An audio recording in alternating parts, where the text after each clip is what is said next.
membacakan mengenai materi biaya tenaga kerja. apa sih biaya tenaga kerja itu? Nah, sekilas mungkin kita akan berbicara mengenai bagaimana alokasi tenaga kerja terhadap barang dalam proses, atau bagaimana pemindahan biaya tenaga kerja terhadap biaya selanjutnya dalam proses produksi. Biaya tenaga kerja atau dikenal dengan nama biaya tenaga kerja langsung. Jadi keduanya berkaitan dengan semua pembayaran kepada para pekerja atau buruh di dalam proses produksi. Barang ini berkaitan atau dibagi menjadi dalam bentuk pembayaran dalam jam kerja atau dalam bentuk jumlah unit yang diproduksi. Jam kerja dan unit yang diproduksi ini berkaitan dengan bagaimana metode pembayaran kepada biaya tenaga kerja langsung di dalam proses produksi yang dilakukan oleh sebuah perusahaan. Langsung ini di dalam pabrik atau perusahaan yang berproduksi itu disebut upah. Upah ini merupakan biaya tenaga kerja langsung yang akan kita alokasikan ke dalam perhitungan harga pokok suatu barang yang kita produksi. Kemudian berkaitan dengan biaya tenaga kerja langsung, ada dua istilah yang biasa kita kenal dengan proses produksi atau biaya upah dan gaji. Apa yang membedakan antara upah dan gaji? Upah berkaitan dengan biaya tenaga kerja langsung, sedangkan gaji berkaitan dengan biaya overhead pabrik yang kebiasaan dilakukan oleh perusahaan, yaitu mengalokasikan upah ke dalam biaya tenaga kerja langsung, sedangkan gaji ke dalam biaya overhead pabrik. Karena ini dua hal yang berbeda, tetapi seringkali dalam proses produksi terjadi secara bersamaan.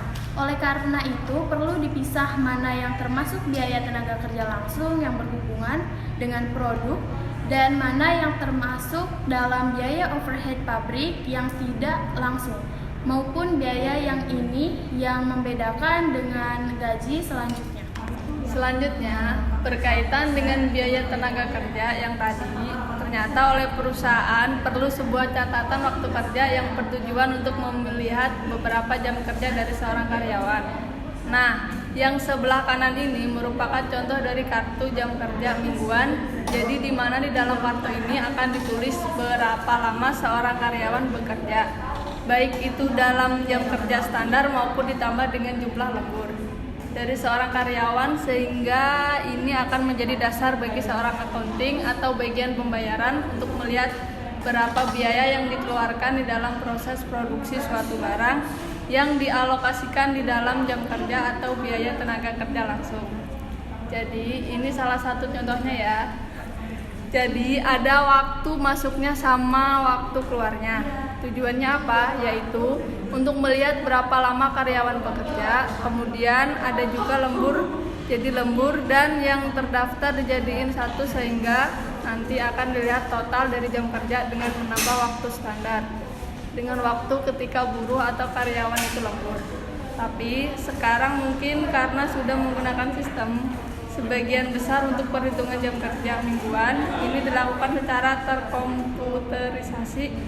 Nah, ini contoh secara manual. Perbedaan nanti teman-teman bekerja, mungkin proses perhitungan jam kerja ini dilakukan secara terkomputerisasi untuk mempermudah perusahaan menganalisis jam kerja karyawannya. Nah, kemudian berkaitan dengan kedua perhitungan upah kotor. Berbicara mengenai perhitungan upah kotor, jadi ada 3 metode yang biasa kita gunakan untuk menghitung berapa sebenarnya upah yang akan diberikan kepada buruh atau karyawan yang kemudian akan dialokasikan kepada biaya dalam proses. Pemindahan biaya tenaga kerja langsung ke dalam biaya dalam proses ada 3 metode yang biasa digunakan. Pertama, dasar tarif per jam kerja. Jadi untuk menghitung upah seorang buruh atau karyawan dapat dilakukan dengan melihat jam kerjanya. Bagaimana menghitung jam kerja dengan menggunakan dasar rumus yang tadi atau dengan menggunakan kartu jam kerja mingguan yang tadi sudah dijelaskan sebelumnya.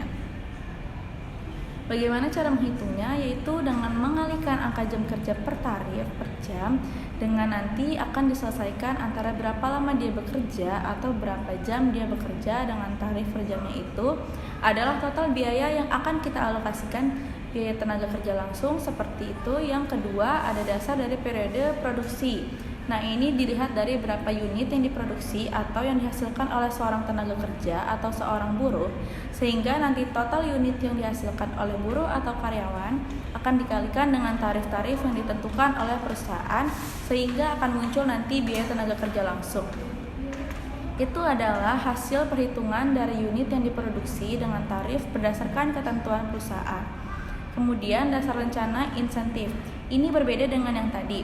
Nah, ini menggabungkan antara perhitungan berdasarkan standar dan berapa nilai yang diperoleh oleh buruh. Ketika ada tambahan kinerjanya, kemudian inflasi. Ditambah ada pertama ada upah standar, kemudian ditambah dengan insentif atau kelebihan yang akan dibayarkan oleh perusahaan.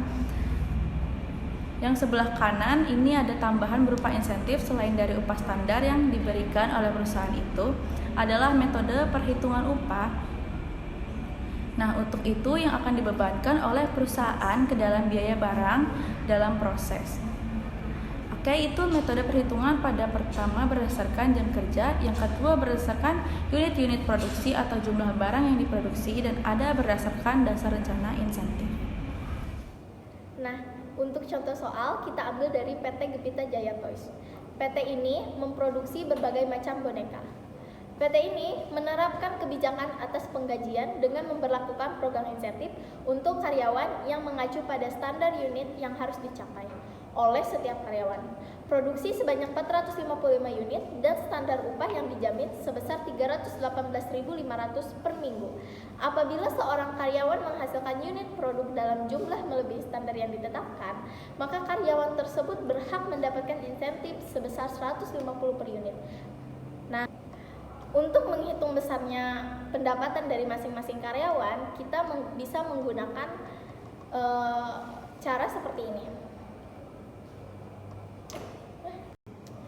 Selanjutnya ini data-data karyawannya. Yang pertama ada Octavia Prapti dengan jumlah unit yang dihasilkan sebesar 452, Nur Lela Sari sebesar 457 unit, Rianti Putri sebesar 455 unit, Puji Astuti sebesar 460 unit, dan Emilia Sandari sebesar 460 unit.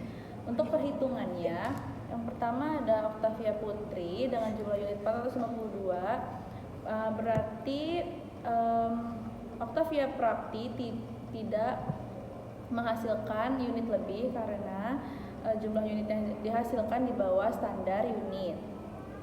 Jadi pendapatan karyawannya akan tetap sebesar 318.500. Untuk Nur Lela Sari, dia menghasilkan unit sebesar 457. Jadi kelebihan unit yang diproduksi itu sebesar 2 unit. Jadi upah insentifnya dikalikan dengan 150, jadi sebesar 300. Maka pendapatan karyawannya sebesar 318.500 ditambah dengan 300, jadi 318.800. Ya, Puji Astuti, jumlah unit yang dihasilkan 460. Dia mendapatkan kelebihan unit sebesar 5 unit sehingga upah insentifnya 750 dan pendapatan karyawannya 319.250. Ya, Emilia Sundari, jumlah unit yang dihasilkan 459. Sehingga kelebihan unit yang diproduksi ada 4. Untuk upah insentifnya sebesar 600. Jadi pendapatannya 319.100. Terima kasih sudah menonton. Sekian dari kelompok kami. Jangan lupa like, Komen, dan subscribe. Bye-bye.